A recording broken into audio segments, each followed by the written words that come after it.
Menteri Purbaya menjelaskan penghapusan ini terutama menyasar Pemda untuk pembangunan infrastruktur yang rusak atau hilang akibat bencana di Sumatera. Penghapusan utang dilakukan terhadap pinjaman Pemda kepada lembaga pembiayaan negara seperti pinjaman PT Sarana Multi Infrastruktur SMI untuk membangun jalan, jembatan, dan infrastruktur lainnya. Selain itu, penghapusan utang tidak serta-merta terhadap seluruh proyek. Pemerintah akan melihat secara detail kondisi infrastruktur yang dibiayai melalui pinjaman tersebut. Seperti infrastruktur yang masih ada dan berfungsi, maka kewajiban utang Pemda tidak akan dihapus. Kalau di Menkyu kita hapusin yang ada kan pinjaman Pemda ke SMI misalnya yang untuk bangun jembatan, bangun jalan, dan lain-lain. Kan lihat kalau infrastrukturnya udah hilang ya dibebasin, tapi kalau masih ada akan dikurangi sesuai dengan kondisi daerahnya. Kalau jembatannya masih utuh masa dibebasin, yang kan ruas per ruas kan pasti bikin kita lihat kondisinya seperti apa, tapi kita siap untuk menolkan proyek-proyek yang memang hilang, jembatannya hilang, jalannya hancur gitu ya udah kita nolkan. Sementara itu, Kementerian Koperasi juga mengirimkan bantuan bagi korban bencana di Sumatera. Bantuan yang dikirimkan ke 3 provinsi terdampak diantaranya kebutuhan bahan pokok, alat penyulingan air bersih, toilet portable, hingga uang tunai.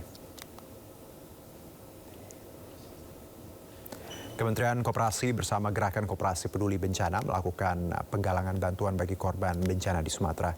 Penyerahan bantuan secara simbolis dilakukan di kantor Kementerian Koperasi berupa sejumlah barang kebutuhan pokok, alat penyulingan air bersih, toilet portable, dan uang tunai. Bukan hanya itu, Kementerian Koperasi juga melakukan inventarisasi koperasi-koperasi yang terdampak bencana, termasuk dengan koperasi desa, Kelurahan Merah Putih. Menteri Koperasi terlebih, Ferry Juliantono menegaskan pemerintah akan memberikan relaksasi bagi koperasi desa, Kelurahan Merah Putih yang terdampak bencana. Hal ini diperlukan untuk meringankan beban koperasi yang kehilangan aset maupun kegiatan usaha. Untuk koperasi desa Kelurahan Merah Putih yang juga sebenarnya masih kita inventarisir ini datanya yang terdampak baik di Aceh, Sumatera Utara maupun Sumatera Barat. Nanti kita akan tentu akan mendapatkan relaksasi.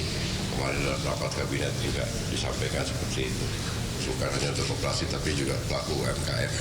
Skema relaksasinya apa, Pak? Persisnya kemarin disampaikan oleh Pak Menko Perekonomian.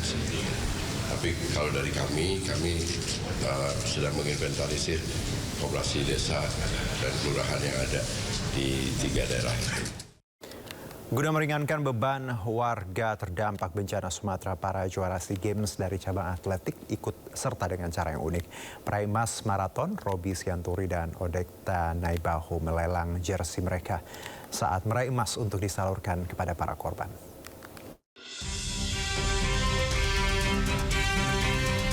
Bencana Sumatera yang memakan korban jiwa dan menghancurkan harta benda masyarakat membuat para pahlawan olahraga tergerak untuk turut membantu. Salah satunya adalah Odekta Naibaho, pelari maraton putri yang berhasil mempersembahkan emas di ajang SEA Games 2025 Thailand.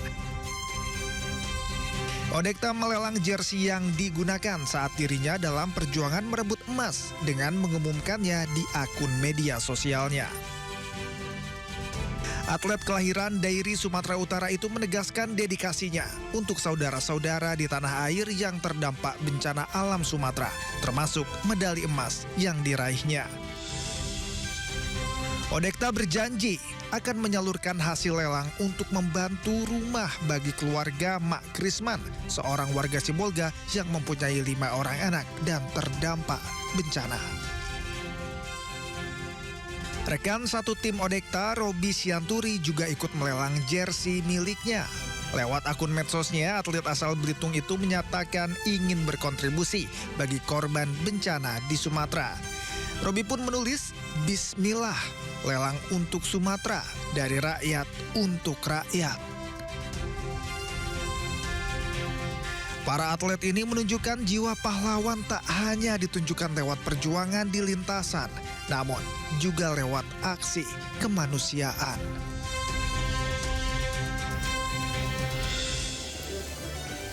Presiden meminta Papua menanam sawit untuk bahan baku biodiesel. Informasinya usai jeda berikut.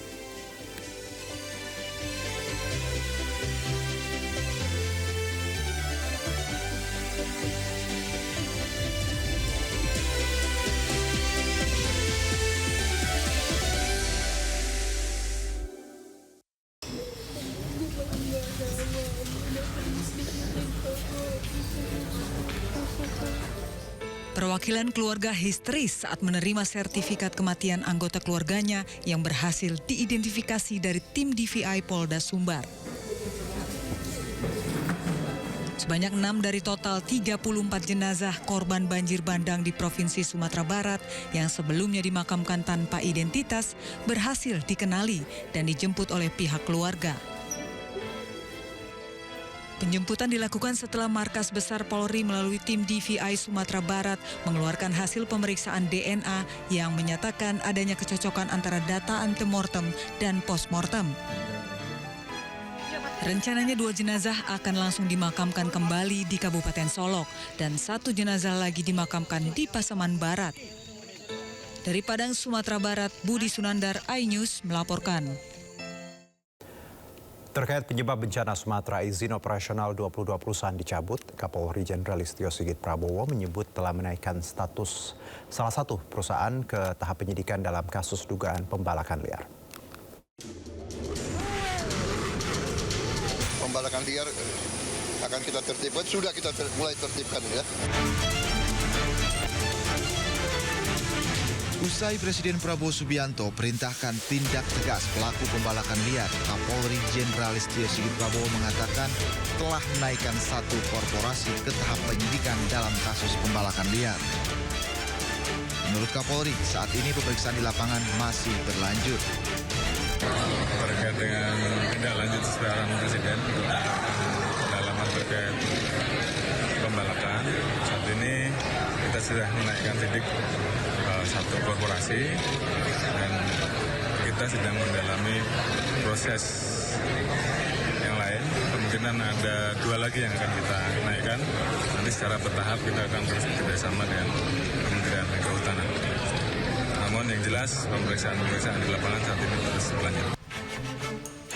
Satgas Penertiban Kawasan Hutan atau PKH melakukan rapat koordinasi hasil investigasi terkait bencana banjir bandang dan longsor di Sumatera. Satgas PKH telah mengantongi sejumlah nama perusahaan yang diduga menyebabkan bencana di Sumatera. Perusahaan tersebut tersebar di Aceh, Sumatera Utara, dan Sumatera Barat dengan keterkaitan langsung terhadap daerah aliran sungai. Menurut Menteri Kehutanan Raja Juli Antoni, ada 22 perusahaan yang diduga terlibat sebagai penyebab banjir di 3 provinsi di Sumatera. Raja Juli pun menyebut akan mencabut izin operasional perusahaan tersebut. Saya akan mencabut 22 PBPH, perizinan berusaha pemanfaatan hutan di yang luasnya sebesar 1.012.016 hektar, termasuk diantaranya di Sumatera seluas 116.198 hektar. Banjir dan longsor di sebagian wilayah Sumatera dan Aceh terjadi pada akhir November lalu. Lebih dari 1.000 orang meninggal dunia akibat peristiwa ini. Bahkan hingga kini sejumlah wilayah terisolir dan minim mendapat bantuan. Tim Liputan iNews melaporkan. Pemirsa, Menteri Keuangan Purbaya Yudi Sadewa secara tegas siap menghapus kewajiban utang pemerintah daerah yang terdampak bencana di wilayah Sumatera. Penghapusan utang Pemda ini sebagai bagian dari relaksasi yang diberikan pemerintah pusat dalam upaya percepatan pemulihan daerah bencana.